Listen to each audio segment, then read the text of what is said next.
చాలా తప్పు. సరిగ్గా భాగవత పురాణంలో భగవంతుడు ఏం చెప్పాడో అది జరిగింది. నా గురించి ఎవడైనా 10 మందిలో చెబితే నేను వాడి గురించి దేవలోకంలో చెబుతాను. రెండో మాట చెప్పాడు, నా పేరు మీద ఎవరైనా ఒక 10 రూపాయలు ఎవరికైనా దానం ఇస్తే నేను 10 రెట్లు ఇస్తాను వాడికి అన్నాడు ఆయన. 10 రెట్లు ఇస్తాను అన్నాడు.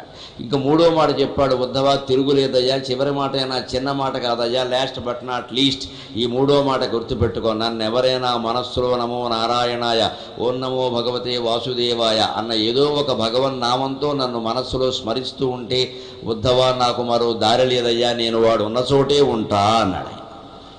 ఆ స్మరణ, నిరంతర స్మరణ అంత గొప్పది. ఆ నిరంతర స్మరణకి సంబంధించిన వ్యాఖ్యానంతోనే మనం భగవద్గీతలోకి ప్రవేశిద్దాం. 6వ అధ్యాయంలో శ్లోకం.